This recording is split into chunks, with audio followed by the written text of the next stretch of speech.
de Freud. Ah, se inició un nuevo video, me pone. Ah, no, por el tiempo que... Claro. Está grabando, ¿no? Sí. Claro. Sí. O sea, voy a tener 2 videos entonces. Por eso, si es verdad o no es verdad lo que un paciente dice, no importa nada. No tiene nada que ver con su creencia sobre la sexualidad. Exactamente. Exactamente. El ejemplo que da Lacan. Él dice, supongamos que tengo 7 tarros de mostaza. Y dice, hasta la mitad.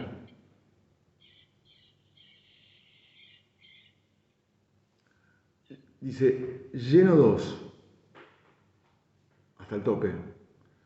Dice, ¿ahora qué tengo? Dice, tengo 5 tarros de mostaza semivacíos y 2 llenos. Dice, bueno, eso es una forma, pero el psicoanalista diría otra cosa. Dice, tengo 5 tarros semivacíos y 2 vacíos menos. Y 2 vacíos menos. ¿Se entendió? Él siempre va a poner menos ahí. Acabo de llenar 2 tarros, entonces no es que tengo 2 tarros llenos, tengo 2 vacíos menos. Me faltan 2 vacíos. Y los otros son semivacíos. ¿No es hermoso el ejemplo? A mí me parece brillante. Me parece brillante. Brillante. Esto lo da en el seminario de la identificación. Cuando trabaja el ragunario y cómo se cuenta la contabilidad de algo. Ese es un seminario que se puede estudiar. Es difícil, no hay una versión oficial, hay varias, pero es un seminario también para poder leer. También tenemos el 3, el 4. Sí. Es difícil, pero hay partes que tienen un poco de lógica, pero se puede. Con paciencia se puede. Si no, el seminario 5, etc. Este sería el 9. Es difícil, pero vale la pena. Bueno, página 342.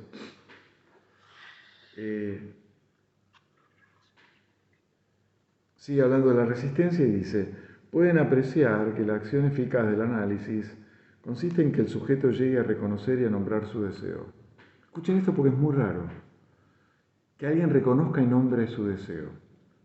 Pero enseguida dice pero. Y yo les enseñé 1000 veces a reconocer la palabra pero. En los textos de Freud y en los textos de Lacan. Y en los textos de los analizantes. Cuando alguien está hablando y dice pero, supónganse, yo soy pobre pero honesto. Toda la verdad de la frase está en el pero. ¿Por qué alguien dice yo soy pobre pero honesto? Porque se supone que al decir soy pobre, el otro va a pensar que lo va a robar. Porque los pobres roban, según los ricos no roban. No hay paraísos, cuevas fiscales en Bahamas, en Luxemburgo.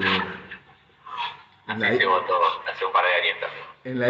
En la isla de Man, entre Irlanda y Escocia. En Delaware, en Estados Unidos. No se llevan el oro a Inglaterra tampoco, por ejemplo. Nada, no. Inglaterra es el pirata número 1 y que sigue siéndolo, más que Estados Unidos todavía. Pues muchas de esas islas dependen de Inglaterra. Entonces, el pobre dice, yo soy pobre pero honesto. ¿Por qué tuvo que aclarar? Porque está metido en un discurso en donde los pobres no son honestos, son privados. Y él mismo está intimado, concernido por ese discurso. Concernido. Bueno, pero no se trata de reconocer algo que estaría allí. Escuchen esto con la que acabar una ausencia, ¿no? Dice, hay que reconocer el deseo y nombrar el deseo. Escuchen el pero, por favor, les digo, porque si ustedes se quedan con la primera parte, son huevadas. Es decir, hay que reconocer el deseo y nombrar el deseo es una huevada. Por eso es lindo el pero, porque él dice, Se trata, bueno, vamos a decir que ¿qué reconocemos? Se trata de reconocer o nombrar, reconocer algo que no estaría allí, totalmente dado para ser cooptado. Es como el vacío del alfarero. Al nombrarlo, el sujeto crea. Escuchen, al nombrarlo, uno no nombra el vaso, tráeme el vaso que está acá. No. Al nombrarlo, al deseo, el sujeto crea, hace surgir una nueva presencia en el mundo. O sea que el deseo no estaba antes de ser nombrado. Este deseo inconsciente, reprimido, sexual, infantil, que cuando está presente cava una ausencia. Entonces, una nueva presencia en el mundo introduce la presencia como tal y al mismo tiempo cava la ausencia como tal. Otra vez, introduce la presencia del deseo como tal y al mismo tiempo cava la ausencia como tal. Únicamente en este nivel es concebible la acción de la interpretación. Me adelanté antes cuando les dije, si la interpretación no tiene este espíritu, este filo, no es interpretación, es una explicación. A usted, Jorge, lo que le pasa es que cuando era chico deseaba a su mamá. Ahora, ¿esto no tiene la lógica de la prescup, digamos, del segundo tiempo? Exacto. Que no existe sin el segundo tiempo. O sea, si el deseo no existe hasta que es nombrado y nombrar el deseo en su segundo tiempo, tiene esta misma lógica, ¿no? Claro, y fíjate que eso ya está en el proyecto. No tenés que ir a Lacan. Está en Freud en el proyecto cuando dice Nachtraglic, una escena conecta a la otra. ¿Qué es lo que conecta una escena con la otra? Dice Freud. El caso de Emma, la risa. Y ahí la risa pasa de ser una cosa en relación a la sexualidad, que puede ser gozante, hilarante, te estoy gozando, me estoy burlando. Todo eso está en juego en ese texto. El capítulo se llama el protom pseudo, ¿se acuerdan? Protom pseudo, la primera mentira histérica, donde Freud recién está armando la teoría de que no se trata de una escena realmente vivida, sino de una fantasía. Pero de todas maneras, entre las dos escenas hay un conector. Ese conector es la risa, y la risa aparece como significante, conectando entonces. Fíjense como algo que es la risa, que es una explosión, que para George Steiner, el filósofo, es maravillosa, porque es el único punto en que el ser se aparece. La risa y otra cosa más, dice, después les digo que, si me acuerdo. Pero la risa para él es fundamental. Entonces, la risa, que es el punto en que el ser se muestra, porque no hay palabra, justamente, hay risa. Cuando hay risa, cuando tomo el agua. Cuando fumo el habano, dice Lacan, fumo el habano, no hablo de mi habano, textual. Entonces dice, George Steiner dice, ahí la risa es la expresión más alta del ser. Y esto lo voy a escribir pronto en un texto. Y agrego que se transmuta por esta conexión entre escenas, porque hay sujeto, entonces, en significante, y porque se transmuta en significante hay sujeto, porque se lee la risa como significante. Una escena llama a la otra, ¿entienden lo que estoy tratando de explicar? Porque hay alguien que lee la risa y dice, esa risa me hizo acordar otra vez que ahora me doy cuenta que esa escena, que para mí fue anodina, dice Emma, porque era chiquitita, y yo era prepuberal, para Freud la sexualidad empieza en la pubertad, en 1896-95, con el proyecto, después viene 1905 viene la sexualidad infantil, entonces esa escena, la segunda, sexualiza a la primera, con estos varones que se ríen. ¿Ok? Es el segundo tiempo Nachtraglic fundamental ahí, exactamente. Pero lo más fuerte, a mí me parece igual, es esto de hay que reconocer y nombrar. Lo que no se puede nombrar. Y lo que cuando reconoces, en el momento en que lo reconoces, lo decís. Y en el momento en que lo decís, lo reconoces. Bueno, hay un libro que hicimos en el año 91, creo, con Ritvo, con Aimovich, con Krese, con Glassman, Bach y otra gente, que se llama Los nombres del deseo. Lo hicimos a partir de un seminario que yo di en ese momento, y entonces, como final del seminario, hicimos una jornada, y cada uno de ellos fue preparando un texto. Se llama Los nombres del deseo. Después se los mando, porque está agotadísimo y tengo una parte solamente que lo escaneé durante la pandemia, cuando tenía mucho tiempo, lo escaneé. Me compré un escáner y lo escaneé. Por lo menos una parte del libro, que es la que me parecía más interesante. Después se los mando. Pero justamente la paradoja que trabajaba en el seminario, y que después ellos retomaron, es cómo nombrar al deseo si es innombrable. Yo me acuerdo que una chicana en la presentación del libro de alguien fue: che, ¿por qué le pusieron los nombres del deseo si el deseo se caracteriza por lo innombrable? Lee el texto y vas a ver por qué le pusimos. Justamente porque es una paradoja, fue la respuesta nuestra. Una discusión que hubo, me acuerdo. Estoy pensando respecto de esto que respecto del saber que no se sabe y que es imposible saber, ¿no? Estos 3 tiempos, que ahora entiendo un poco más lo que plantea Mazota respecto de la defensa, ¿no? Pienso quizás que el nombrar es una defensa, ¿no? Ante eso imposible de nombrar. Nombrar es paradójico, no lo puedo terminar de formular todavía, pero pienso que el movimiento del sujeto al nombrar se defiende después de lo que nombra y no de eso tan innombrable, no sé ni cómo decirlo. Sí, yo te diría que tendrías que agregar una palabra que nombramos antes, justo en ese punto, que es la angustia. Claro. ¿De qué se defiende? De la angustia. Porque si hay algo que es intolerable es la angustia. O armas un síntoma, o intentás bordear eso, porque si no lo puedes bordear, porque si te faltan las palabras, lo que aparece es la angustia. Porque la angustia lo que releva justamente, lo que pone delante y revela, es que hay el límite de la palabra misma. No, pero si faltan las palabras y aparece la angustia, es que la palabra funciona como defensa, a eso es lo que voy. Sí. Es aquello que vas bordeando, y cuando llega un límite aparece la angustia. Y a su vez saldrías de la angustia con algún acto, dice Lacan, que es significante, con lo cual es un intento de enganchar algo significante a eso. Ahora, cuando se produce una interpretación, y llevando esto que vos decías de que se produce un vacío, se produce un nuevo vacío.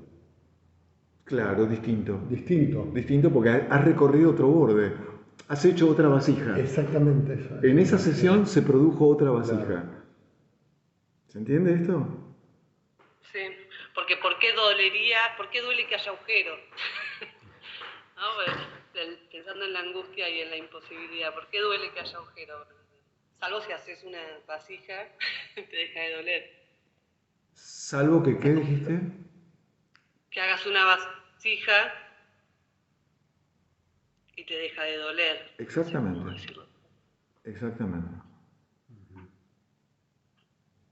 ¿Y sabes por qué duele? Porque esa angustia es un abismo. Esa angustia es angostura, lo dijimos.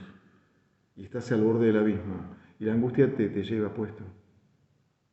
O sea que todo tu armado fantasmático, todo el yo, o el yo todo yo, todo lo que puede ser articulado, armado, se lo lleva puesto la angustia. Es arrasadora la angustia, no tiene límite. ¿Qué es lo que dice la gente que tiene ataque de pánico? Yo por suerte nunca tuve ataque de pánico.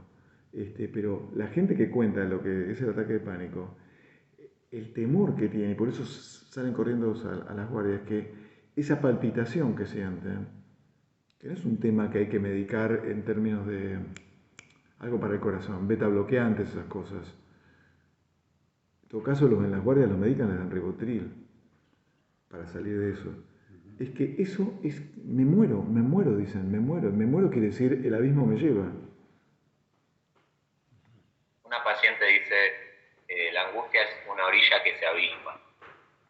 Así en esos términos. Es la orilla que se abisma, como la orilla del Paraná, ¿viste? La imagen es cuando el Paraná crece, que cae, la orilla se cae y uno queda como pataleando en el aire. Lo describo así con esa imagen. Tendrías que escribirlo vos eso en algún momento, o permitirme a mí subirlo a Twitter como metáfora, como lo llamo, bitácora. Son esas frases de dichos de los análisis, de las supervisiones que no tienen parangón, no son teóricos, pero iluminan muchísimo nuestra práctica.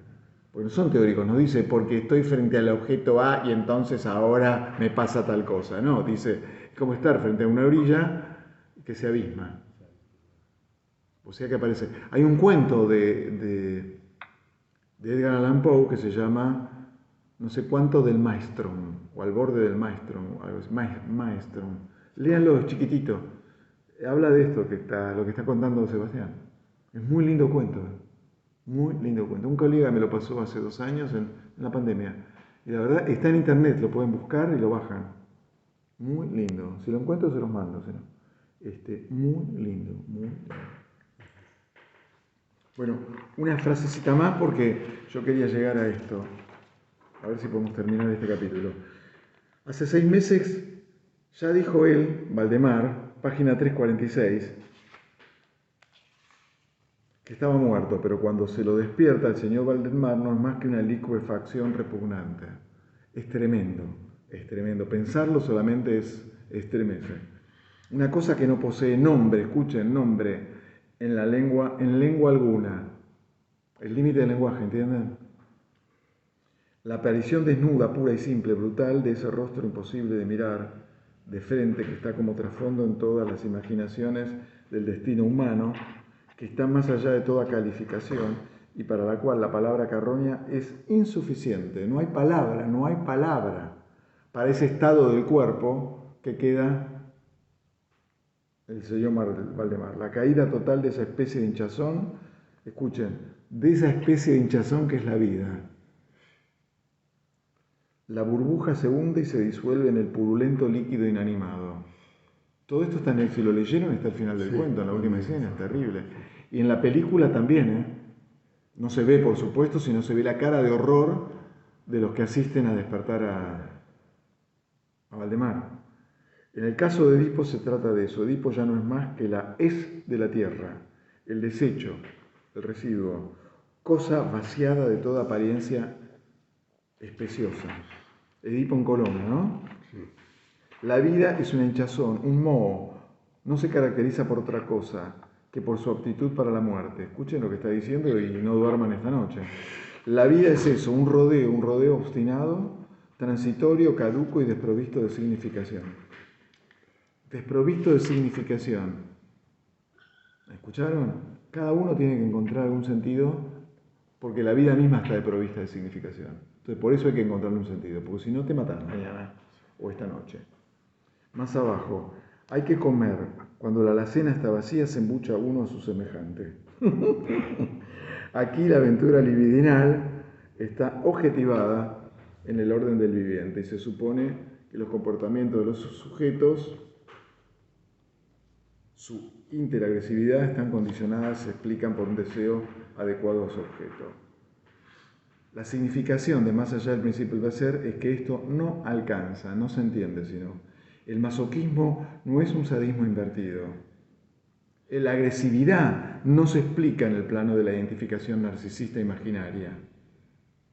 Freud nos enseña que con el masoquismo primordial, que la última palabra de la vida, cuando fue desposeída de su palabra, no puede ser sino la maldición última expresada al final de Edipo. La vida no quiere curarse de nada.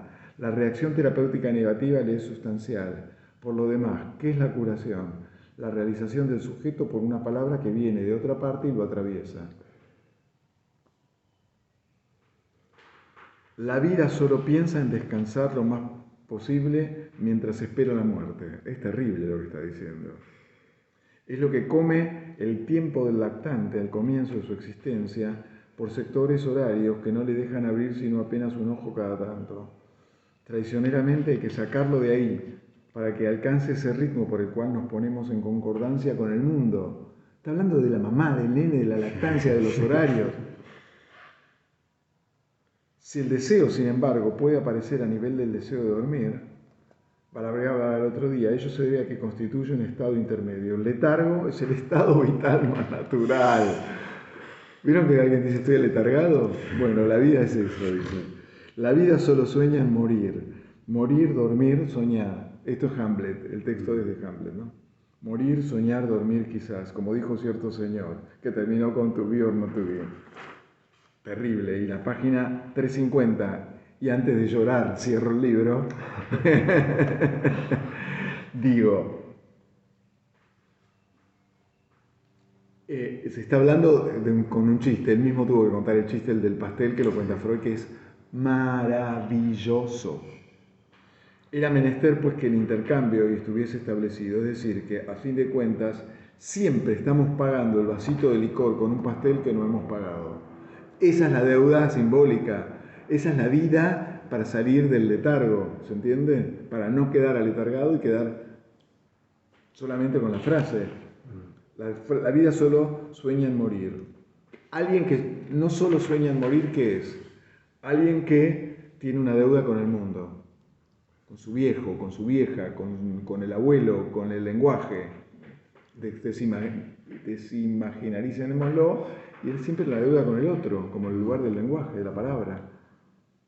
Es siempre en el empalme de la palabra, a nivel de su aparición, de su emergencia, de su surgencia, donde se produce la manifestación del deseo. El deseo surge en el momento de encarnarse en una palabra. Surge con el simbolismo. Surge. Antes no surgía porque no estaba. Esta es la paradoja fundamental. ¿Dónde estaba el deseo antes de que sea reconocido? No estaba. Para la próxima, el día 10 de diciembre, capítulos 19, 20, 21. Un abrazo a todos. 19, 20, 21, el 10 del 12 a las 11. Y vayan pensando, si deseáis continuar, cómo queréis. Saludos. Gracias. Abrazo. Chao, hasta luego.